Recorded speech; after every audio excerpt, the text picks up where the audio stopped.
Desde el primer momento mi gobierno se ha venido esforzando por incrementar la producción nacional. Ese tiene que ser el propósito permanente de toda política económica bien encaminada. Necesitamos arraigar la riqueza transitoria que el auge de la explotación petrolera nos depara. Dejar de ser un país que vive principalmente del cambio de divisas petroleras por artículos importados e incrementar por todos los medios una producción nacional vigorosa, diversificada y cimentada sobre bases económicamente sanas. Hasta hoy se han obtenido ciertamente resultados satisfactorios en este terreno, pero estos resultados no alcanzan todavía la extensión necesaria para que podamos decir que el país está aprovechando totalmente la favorable coyuntura que las circunstancias le deparan para incrementar su producción y asegurar su independencia económica. A pesar de que los gobiernos de Eleazar López Contreras e Isaías Medina Angarita tenían mayor apertura democrática, muchos consideraban que seguían siendo representantes de las dictaduras militares porque aún el presidente era quien elegía al nuevo presidente de Venezuela, quien posteriormente era ratificado por el Congreso, mientras que otros consideraban las políticas de Medina Angarita como un intento por avanzar a una Venezuela más justa y democrática. Ese modelo político y novedoso para el país se vio interrumpido por un golpe de Estado en el año 1945, impulsado por grupos militares y movimientos civiles que lideraba el Partido Acción Democrática, quienes reclamaban al Estado la aceleración de la transformación del sistema político. Tras el derrocamiento de Medina Angarita se estableció en Venezuela un gobierno de transición presidido por Rómulo Betancourt, principal dirigente de Acción Democrática, con la promesa de que próximamente habrían elecciones libres y universales en Venezuela. La Junta Provisoria de Gobierno cumplió su promesa y 3 años más tarde, específicamente el 14 de diciembre de 1947, se celebraron por primera vez en Venezuela elecciones libres y universales. Los venezolanos podían elegir de manera directa a la persona que dirigiría los destinos de la nación por un periodo gubernamental de 5 años y sin reelección inmediata. En ese escenario político, Rómulo Gallegos, postulado por Acción Democrática, resultó electo presidente con el 74% de los votos. He experimentado la mayor emoción que puede experimentar un venezolano amante de su patria y de su pueblo. El de saber que es bajo su nombre que se inicia la era de la auténtica recuperación por parte del pueblo de su derecho soberano de darse los gobiernos que... Pero este intento de democracia se vio interrumpido por un nuevo golpe de Estado que encabezaron los jefes militares del país, Carlos Delgado Chalbaud, Luis Llovera Páez y el general Marcos Pérez Jiménez, quien también había participado en el golpe de Estado hacía 3 años atrás en contra del gobierno de Isaías Medina Angarita.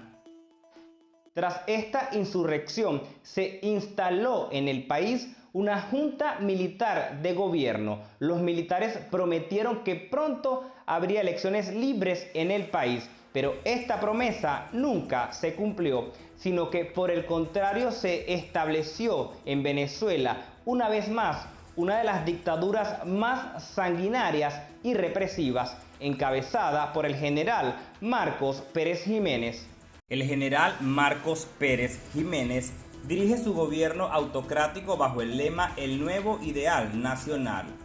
Prohibió los partidos políticos y envió a la cárcel o al exilio a sus disidentes.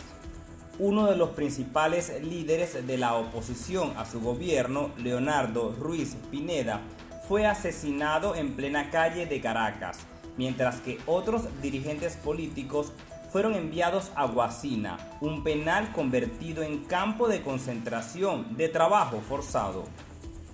Mientras la disidencia a la dictadura trabajaba de manera clandestina para lograr derrocar a la tiranía, el gobierno dictatorial impuso un régimen de censura en la prensa y prohibió las movilizaciones de calle. El petróleo, por supuesto, también jugó un papel determinante en este periodo de la historia venezolana, y para el año 1950, Venezuela era el mayor exportador de petróleo del mundo. La industria petrolera ha doblado su producción en 8 años y el Estado recibe inmensos recursos. Sin embargo, Venezuela sigue teniendo una economía de puerto que exporta petróleo y se abastece de bienes importados. Pese a que Venezuela vivía en plena dictadura, la constitución del país establecía que se debían celebrar elecciones, pero el régimen siempre ideaba alguna estrategia política para evitar salir del poder. Para el año 1952 debían celebrarse elecciones presidenciales y el régimen había ilegalizado al principal partido de oposición, Acción Democrática. Sin embargo, un nuevo partido surge, URD, Unión Republicana Democrática, y logró imponerse en todos los colegios electorales, y su líder, Jovito Villalba, logró ganar la presidencia del país. Sin embargo, Pérez Jiménez, mediante una artimaña política, desconoció aquellos resultados, envió a Villalba fuera del país y una vez más se quedó al frente del poder.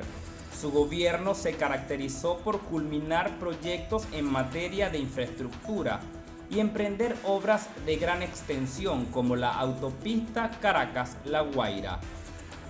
Pese a los altos ingresos por rentas petroleras que beneficiaban al régimen, la mitad de la población venezolana era pobre. Venezuela contaba con una población de 6 millones de habitantes y la mayoría vivía en zonas rurales. El analfabetismo alcanzó el 40% y solo 15.000 estudiantes asistían a las únicas 6 universidades del país. Durante este periodo, la prensa tenía prohibido hablar de la pobreza, así como también de la corrupción de los aliados al régimen en la contratación de obras públicas.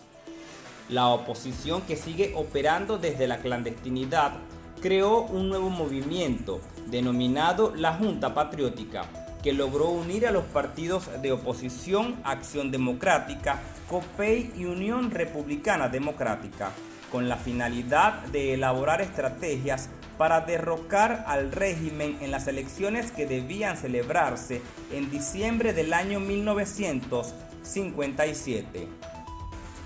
El 4 de noviembre de 1957, el dictador Marcos Pérez Jiménez anunció de forma inconstitucional, como acostumbraba, que no se realizarían elecciones en el país y que en su lugar se llevaría a cabo un plebiscito. Esto desencadenó huelgas y protestas por parte de los estudiantes universitarios, quienes fueron encarcelados por el régimen. Sin embargo, el descontento popular creció cada vez más, hasta que desde las filas de sectores de las Fuerzas Armadas se sumaron a la oposición al régimen, lo que desencadenó en el derrocamiento de Marcos Pérez Jiménez, quien abandonó el país el 23 de enero de 1958 en el avión presidencial conocido como la Vaca Sagrada. Inmediatamente, una junta militar encabezada por el contraalmirante Wolfgang Larrazábal asumió el gobierno de transición y seguidamente empezó a retornar la democracia en Venezuela. Los presos políticos fueron liberados y los exiliados regresaron al país. Empezó así un periodo único en la democracia de Venezuela que duró 40 años, en el que se celebraban elecciones libres y transparentes. Hubo alternabilidad en el poder, la prensa gozó de absoluta libertad y podía haber disidencia política. Tras el regreso de la democracia, Rómulo Betancourt fue electo presidente de Venezuela para el periodo constitucional 1959 y 1964. Durante su gestión, Betancourt fundó la Corporación Venezolana de Guayana. Su gobierno fue un ejemplo de que también se podía realizar obras públicas gobernando en absoluta democracia, contrario a lo que hizo su antecesor, el dictador Marcos Pérez Jiménez. En 1962 se inauguraron obras de gran envergadura como el puente sobre el lago de Maracaibo y se comenzaron a construir obras como la represa del Guri y el proyecto del metro de Caracas. Al concluir su mandato constitucional se celebraron una vez más elecciones libres en Venezuela. En el año 1963 resultó electo presidente Raúl Leoni, quien también gobernó con plena libertad a la democracia. Ejecutó nuevas obras de infraestructura y finalizó otras que había empezado su antecesor Rómulo Betancourt.